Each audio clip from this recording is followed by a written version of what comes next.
I guess since we're talking about douchebags anyway, might as well just talk about Joss Whedon. So this interview came out, Vulture here. It goes through. It was a very lengthy article, kind of just talking about his whole history. All the negative press that he's been receiving over the time. So if you don't know, so Joss Whedon, big time showrunner. He created Buffy, Angel, the spinoff Angel, Dollhouse, Firefly. Really geek nerd darling for a long time. 90s, early 2000s. Stuff like Firefly. His career kind of went a little bit back on the come up after he directed the first Avengers movie. Yeah, he directed the first 2 Avengers for Marvel. Things were looking somewhat better.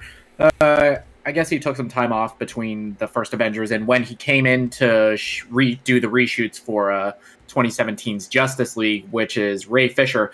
That's when the allegations really started coming out. Yeah. Mm-hmm. He came in for, like you said, for Zack Snyder. He had a tragedy in his life, so he had to step away.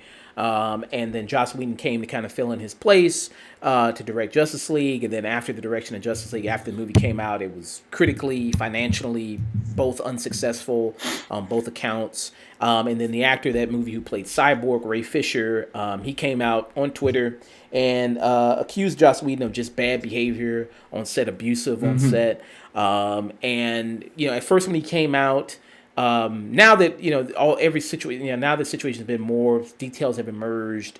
He's more vindicated. But when he first came out, Ray Fisher, a lot of people, a lot of people wrote it off as okay, he's just pissed because he had so little to do in the theatrical cut of it, which I felt more after seeing the Snyder cut and seeing how much of an integral part of the story he was. Yeah, he was practically the main character for that entire story, and they nixed him. Yeah. So Ray Fisher... and also, as time went on, more and more people from the set of that film came out. Gal Gadot came in, said that Whedon threatened her career. Charisma Carpenter, who was one of the lead characters on Buffy and Angel, she came forward detailing a long history of abuse by Whedon. Production assistants, stunt coordinators, they all came forward, and now it's vindication from Ray Fisher, really. Yes. There was also an interview that someone did way back on, I forget which podcast show, or not exactly the podcast, but a radio show.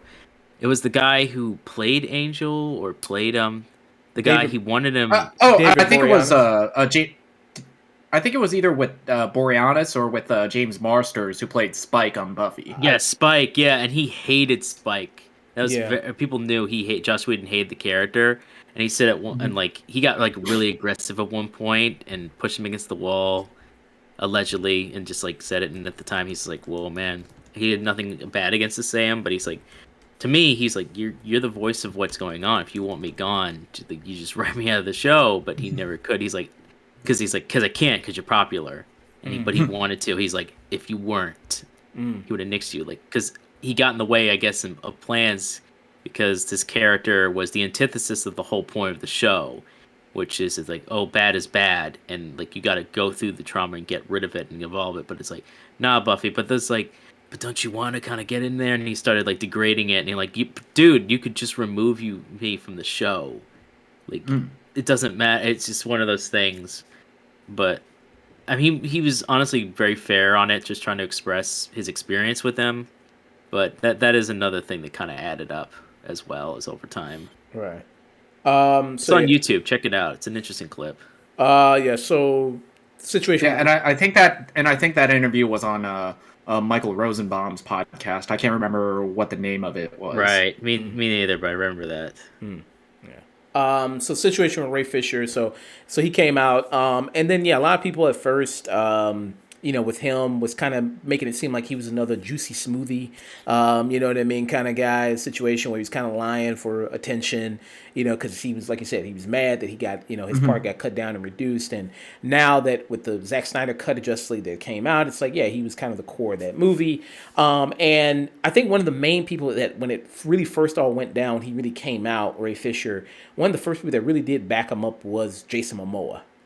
I think Jason Momoa was a person who did come out at first and really back him up on, his accusations against weed and everything. So in this Vulture interview, it details a lot of stuff along with the long history that he's had, and his marriage, which ended, and so it gets into that as well.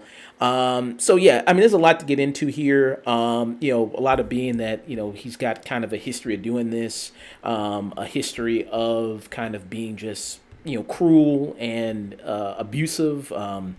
There's a section in this article which talks about Firefly. For instance, there was a script writer that was on Firefly, and he likes. And then in the article it mentions how he gives people very cruel notes about their script writing. And with this particular woman, with her script that she did for an episode, he like brought in everybody to discuss the script, had it on a projector, and then went over the script, mocking the script, doing funny voices over it, and the woman sitting there, being made fun of in front of everybody, trying to hold back tears, as one person said. And it just was so, and he's like, and then the person who wrote the article interviewing everybody, that's been around Whedon his whole career and life, the person, interviewing, he was just like, yeah, I mean, I've been around a lot of dick showrunners in my day, but, that was just absurdly cruel, just for no reason, So and then it detailed an experience on Buffy with a costume designer, where they were deciding, going back and forth of what Sarah Michelle Gellar should wear for a particular episode, where she was like a robot for Spike, and like Sarah Michelle Gellar says, well, I don't think it should be this sexy, and then he was insisting, Joss Whedon was insisting it would be more sexy, and then they were going back and forth with all three of them, costume designers, Sarah Michelle Gellar and him. And, to eventually, she was just like, okay, well, we got to do this. I mean, come on. I mean, the episode is, we got to get her dressed. I mean, we got to start this. And he like grabbed her arm incredibly tight and like dug his nails into her skin. And like, it was, to the point where it was hurting her. So, and then as Dust, he encountered an experience that James Marsden also talked about with Spike. Where, he pushed him to the wall, things like that, and threatened him there. There's also another account of him threatening somebody's career, like Gal Gadot mentioned, like how he said, like, well, I'll end your career.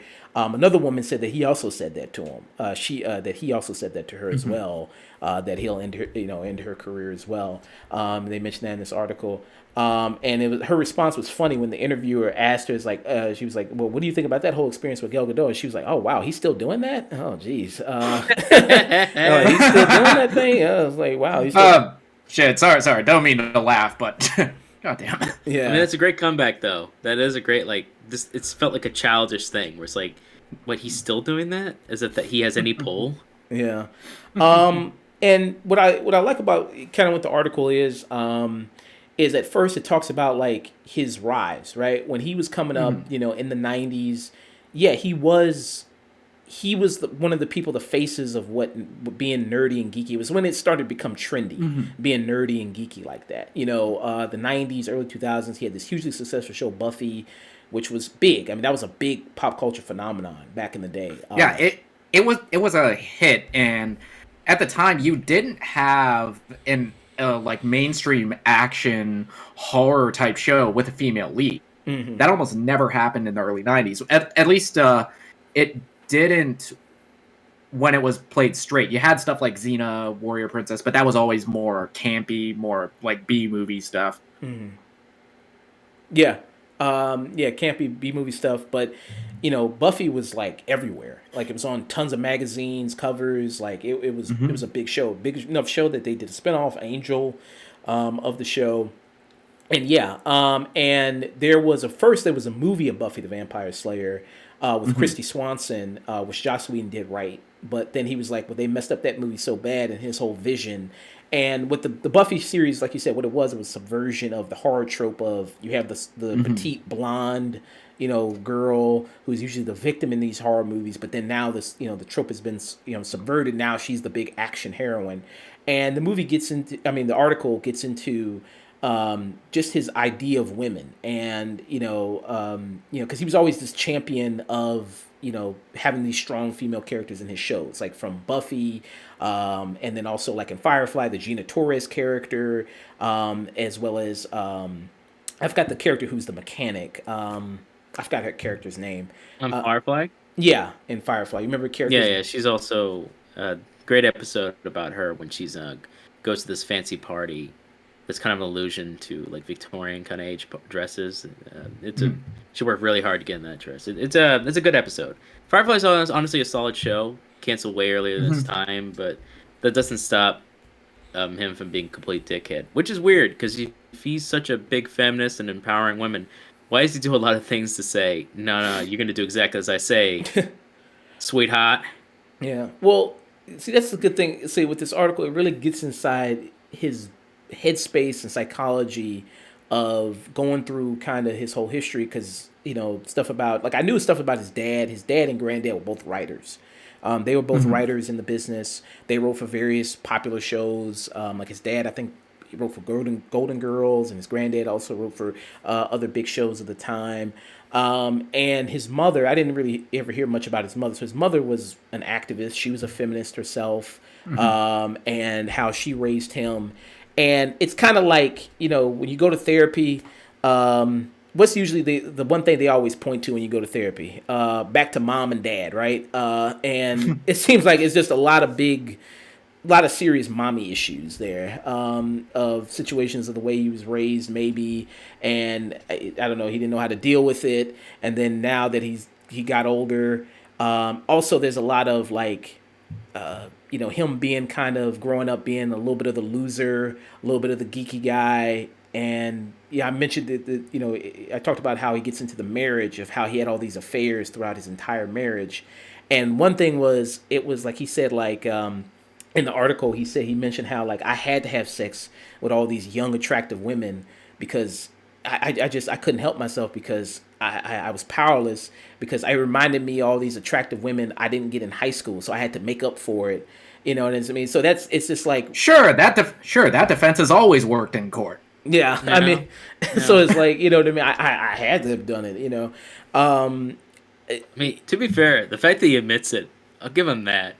It's just like, man, I mean, how old are you now? And you, like, all that age, you got married, and you still thinking about high school, and you were this hugely successful guy, and you still thinking about all the women you didn't get when you were in high school. And it mentions, like, how he didn't get any women in high school, and then how he went to college, and how, like, he could use his artistic, edgy personality to now, get a girlfriend, and, things like that. So, I just kind of want to go around. So, Dust, what do you kind of think of the article, reading it, and Joss Whedon as a whole there? I feel, I think the talent of the individual is good, but I do also unfortunately resent Joss Whedon writing because it's a played out trope now. It became so popular that I'm done with the quippy characters. I'm done with this. Let's not pay attention to our plot and characters and make up with a witty character when we don't have substance beneath it. It where he used it as a quick way to get banter and personality to characters while still having a story and a background. People have taken the easy way and just said, "Oh, I just need a witty character and that'll solve everything." And it's like, no, witty is on top of everything else. You need to have everything else solved first before you go with that measure. But he is unfortunately produced a lot of stuff that I'm sick and tired of. Not necessarily of his own fault, but it's his own success has kind of created this new field. And I almost want to circle back to can we take ourselves seriously again? Can we take these things seriously again? Because I don't need another Star-Lord. I don't need another Tony Stark. I don't need no more Deadpools or any characters like that. I don't need that. There are certain characters that fit those roles, and other than that, all right, have the characters that treat themselves a little serious. As a person, guy's got flaws, serious flaws, and he's not. I wouldn't even argue he's a good person, but I can't judge him as a human being necessarily because, I mean, this is an article, and I'll give him kudos in the fact that he answered all the questions that he did as truthfully as he did, or maybe not. Who knows? So I can't 100% condemn him. I don't condone any of his actions though. and I don't respect any of his actions because they shouldn't have happened. I mean, you shouldn't treat people like that, and especially with that one woman with the just berating her writing in front of a group of people. That is absolutely uncalled for. Absolutely unnecessary. You could have easily just taken it aside and said, here's all this editing stuff. If you want me to explain why these changes remain in further detail, you just come and see me, and I'll try to my best to explain it. But we need to hurry this up because this is for an episode. Try and see if you can fix it up. Give me a second copy, and then if I see anything else wrong, I'll just come to you personally and just go, okay, here, and here, or I'll get another person and me, like make it a third party as well, so they could maybe put their own pointers in here as well. I mean, that's all he had to do. But it just, a lot of it seems very petty. It seems like a guy who had a lot of talent and opportunity to do things, but for however he was raised and guilt in the way he was raised, that he seems to kind of be going double down now, and I don't think that's good for him. I don't think that's good for him as a person. I don't think that's good for him as a writer either. The worst thing you can kind of be is to have pity on someone, but the worst thing someone can kind of be is be a hypocrite. And that does come to bite us back in the butt. We do, and I know it's human things. Sometimes we come back and we do something even though we say otherwise. And we try not to, but I don't think that'll be healthy of him to say, oh, I'm a feminist now, empowering kind of for people, and then do with the things that you do. And I think he needs to do some soul searching. And honestly, have some accountability, too. That would be nice. That's how I feel about it. Okay, reading the article, this felt like every bullshit celebrity quote-unquote apology in the history of fucking existence. It's own up to, like, the least of the bad stuff. Like, all the affairs that he had, like, some of the dickish behavior, but don't take any accountability or responsibility for any of it. Always shift the blame to, the fucking Zack Snyder fanboys, they started the campaign, they started trolling. Gal Gadot, she doesn't really speak English, she misunderstood me. Ray Fisher, he's just a bad actor. Nah, take some fucking accountability for your actions, you motherfucker. Yeah. I think that it's funny because Ray Fisher, he put out a tweet and he said, like, this guy had 2 years to respond. 2 years to get and he says, like, this, he probably hired a crisis management team, a PR person, all these different things. And he 100% did. And this was the best they could come up with. And this was the best. Yeah. This was the best they could make him look. All the money he spent on that, and this was the best they could make him look. It's like, damn, wow. I think you need your money back, because like the whole thing of like having the affairs and like trying to reason it, rationalize it with going like, well, I mean, I just want to have sex with all the young pretty women. I was a geeky guy in high school. I couldn't get no girls like that. Yeah. I had to. It's like, I just fuck you. That you see what I mean? You see what I mean when I was talking beforehand, where I kind of ignored the whole article in itself because it's just, that's not what's kind of important. It's all fluff. It's where what I see underneath of those answers and the person underneath and what he's providing, and it just seems like I would feel more sorry for him if he wasn't successful and rich and clearly just covering. But I do think he needs to genuinely do some soul searching, and there needs to be genuine accountability on his actions. Because these actions, regardless of how successful you should have never happened. Yeah. I mean, this should not have happened at all in any professional environment, especially in a writing staff and a writing team. I know it still happens. And also, motherfucker, you're a grown-ass man. Yeah. Take some responsibility. Exactly. Yeah. Bare minimum. Take some actual accountability and responsibility. Yeah. And stuff he said, just say, with the, the affairs, like, I cheated on my wife, it shouldn't have done it, in the story, you know what I mean? Like, trying to further rationalize, and then, like you said, with the Gal Gadot point of going like, well, I use flowery language, and maybe she didn't, it's like Gal Gadot, she just has an accent. And she's like, she speaks English. Nah, motherfucker, I understood you. Yeah, I mean, she speaks English perfectly fine. She's fluent in English. She just has an accent. If that's his defense. And all the defense was, it read to me like, yeah, I may not have done all this, but who are you gonna believe, me or like Gal Gadot? Yeah, it's the one time I've seen the internet actually back Gal Gadot. Like one time I actually seen there was a moment where Twitter was actually on her side. And like, fuck this guy. You got me for this one thing. Yeah. Learn to act, and then we'll talk. Yeah. So it's like the one time I've seen actually Twitter like actually on her side actually for once. You know what I mean, about the whole situation, and and then him saying like well they were kind of rude people too, and and I come on. Okay, that really got my goat. I'm trying not to attack him personally because there's no point, and I don't want to be that person. But at a certain point, I was just kind of like, come on.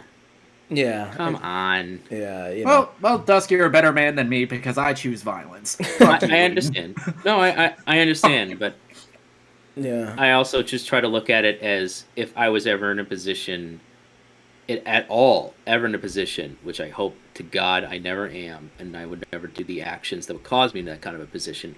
How should I respond? What kind of a person would I be, or how I would do so, and how I would be judged in these moments. And I'm trying to be as fair as I possibly can, but at a certain point, you do have to take some responsibility. You can't just be like, well, it's like almost grade school. Well, they started it. I don't care who started it. Yeah. Man, come on. Yeah. And so, when he was saying that, it's like, come on, man, and it's like, all these people, and then they contrast in the article. They contrast it with the experience the actors had with Zack Snyder. And they're like, "Hey, nothing. Nobody has anything bad to say about Zack Snyder. Nobody talks about he was bad on set or anything like that." And with the we got plenty of shit to say about his movies, but him as a person, by all accounts, he's just a chill dude. Yeah, and he said he's not a great writer, not a great director, but he seems like a fine enough guy. Yeah. And they contrast that experience going like a lot of the actors in Zack Snyder when he was doing it had input on the script. He said like, hey, you guys can ad lib, you guys can add your stuff in there, you can bring something to the character. Ray Fisher was actually, he said like it was actually kind of co-writing the script, because he was such a big vocal point of his character in the movie, and he was kind of going with him, talking with Zack Snyder about the script and about all these different things. And I mean, it was a good experience. And then when it was with Joss Whedon, it was like, no, you will read exactly what I got on the page. You will not deviate from the script that I have for you. You will read exactly what I have a vision. I have a vision, and you will do it. And it kind of, maybe, makes me think it's like, what was the experience like when he was doing the Avengers and the Avengers 2? Especially with a guy, because they mentioned in the article, he was like, Ray Fisher was trying to give him some notes because he had that relationship with Zack Snyder of working on the script. He was like, well, hey, I think maybe we should do this. And he was like, well, nobody ever gives me notes. Not even Robert Downey Jr. gives me notes. And so maybe that led to like, also Avengers 2 wasn't as well received as the first one. And so that also had something to add to it too, of why he didn't come back to do another one. And with that situation. But I mean, I'm curious as what they have to say about him when he was kind of working on that movie. I would love to hear more about that. I would love to hear more about like the set of the Avengers and Age of Ultron. But I'd imagine a guy like Kevin Feige's walking around, he's not pulling any of that shit. And I don't know. And with the Avengers compared to Justice League, the actors there. I mean, the actors in the Avengers are much more high profile. Scarlett Johansson and Robert Downey Jr. and Chris Evans, and they're much more high profile people. So I know he's not talking to Robert Downey Jr. like that. Robert Downey Jr. can go up to like, listen, you ain't talking to me like that. I'm fucking Robert Downey Jr. You know what I mean? Like I'm the reason this shit started this franchise. Yeah. God damn it. I'm the big money here. You know what I mean? Like you ain't talking to me like that. Like Ray Fisher, especially for, I mean, he's. He was kind of that was one of his like first big breaks. Henry Cavill, even during Justice League, he wasn't as big a name. Gal Gadot, she pretty much only had the Fast and Furious, in which she's a supporting player, and Wonder Woman at the time. Yeah, and probably the biggest actor was probably Ben Affleck. I mean, he's probably the biggest guy. Yeah, honestly, he's the biggest actor was Ben Affleck, and let's all remember at the time he was going through his own shit. Yeah, and he said that experience on set was miserable. It was an awful experience for him to work on that movie. Yeah. So Snyder fanboys, you can thank Joss Whedon for killing any Affleck Batman movie. Yeah, I mean, there are other reasons why that didn't work out too. The studio Possibly, also, yes. the studio was also probably not really keen on. I don't know. They're doing their own crazy thing, trying to figure out what to do with this franchise. That's just a whole other story. At the end of the day, as someone who does consider themselves somewhat of a writer, I don't usually put that out there, but I do want to say that from the perspective. I understand where Joss Whedon is coming from the only specific point of I want this to be my vision. You have hunkered down and you have a specific story you want to tell. You've been ordered and you've been given money in order to create a story and a set of characters, and you've seen the point of view. As someone who's created this world and these characters, you get very, very handsy. You get very like almost too hardened on letting anyone touch the story or mess with it in any way in the character interactions. But the point that I think some kind of writers like those forget is that art is a collaborative effort, especially when it comes from adverse conditions, and actors can breathe life into characters that you didn't quite think. There are situations in certain situations when you come to it where it would have been appropriate at that time to have thought to, okay, we'll have this character say exactly this. And then that character comes out and the actor comes out and goes, oh, look, I'm in their head. Wouldn't they just say this? And then you think about it for a moment. You're like, they would say something like that. Okay. Or work on something in the middle. We wouldn't have so many great little moments from certain characters. And I highly doubt some of the lines that he wrote all the way back in Firefly. Nathan Fillion did not have a couple of moments that he just ad-libbed, or a couple of moments that he's like, no, let's change this a little bit. I want to do this. Is that okay? Because there are a lot of moments that do feel genuinely, all right, Nathan Fillion is playing this character and he says that line and it works because that actor is saying it.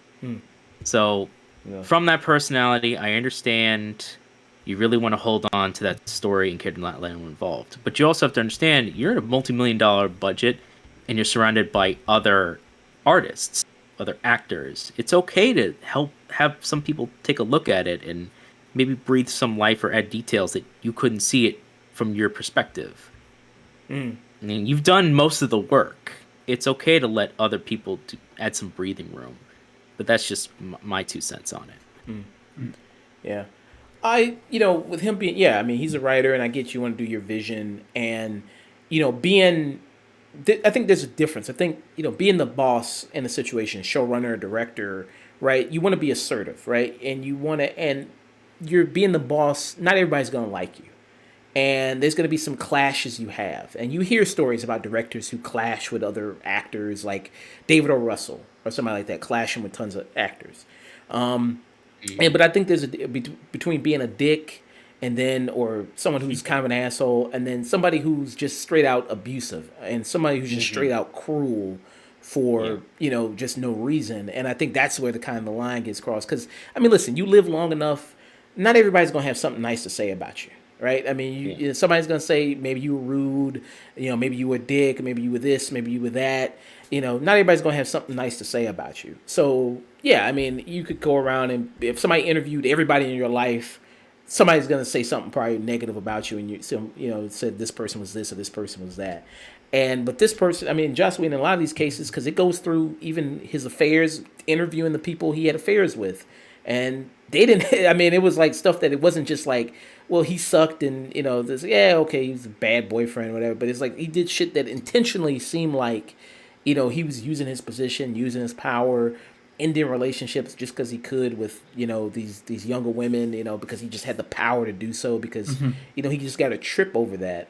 Like a power trip over that, and I guess it goes back to when he said, like, I mean, these attractive women never paid attention to me when I was in high school, so that built up, and then now that I have the power, and and then they said, like, they don't name him, but they said that he dated, a couple actresses on the Buffy show, and I don't know what happened with Michelle Trachtenberg, who was Buffy's sister on the show, Dawn.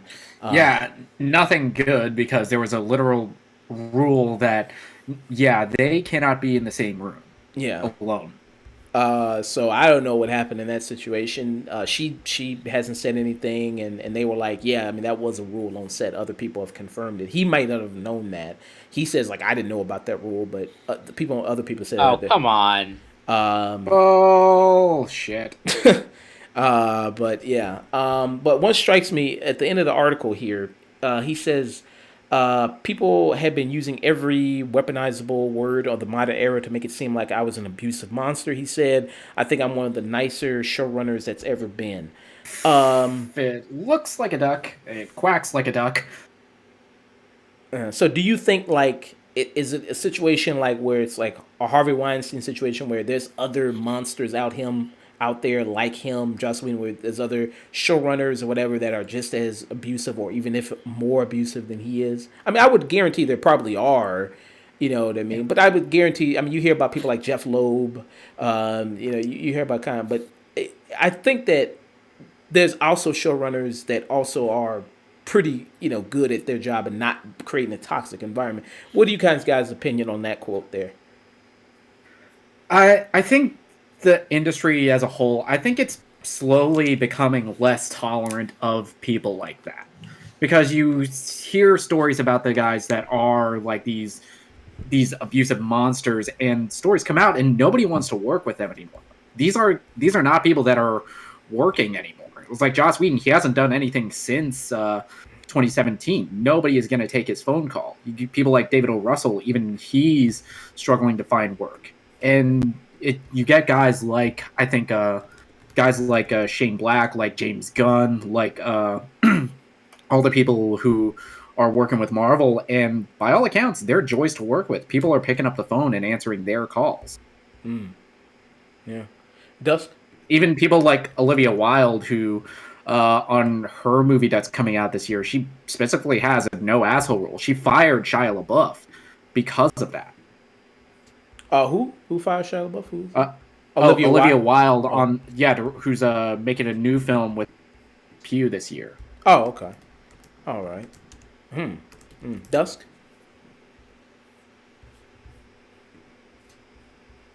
Hello? Dusk, you there? There are monsters in every environment. In all honesty, you're gonna meet in almost every situation, especially in the Hollywood system. Power is unfortunately something that is drawn to people who want it, especially in those kind of positions. But I think Nick's right. I think there is starting to be a level of just intolerance at this now, where it's like enough is enough. We're tired of this. This is starting to kind of change. Whether it will be big enough, whether it will change fundamentally enough, I don't know. Whether he himself is one of the nicer showrunners, well, I just don't know. Because not all of them are having an interview in Vulture and interviews in front of them, and so we can look at everything they've done. But I am sure, in some sad way, he is not the worst that there are showrunners that have ever existed. Now, that doesn't matter, though. That doesn't change anything. At the end of the day, he did the actions that he did, and he has the consequences that come with it. Throwing blame, saying, "Well, I'm not the worst." It's like, "Well, I'm not the worst mass murderer of all time." Yeah. Well, you're still a mass murderer, though. Yeah. I mean, I just killed It's my like, wife. That doesn't change anything. I killed my wife, but I'm not Ted Brooklyn Bundy. It's that Brooklyn Nine-Nine meme. It's like, cool motive, still murder. Yeah. Yeah. Oh, yeah. Yeah. I mean, I don't know. I don't work in Hollywood. I mean, a lot of rumors go around about a lot of people.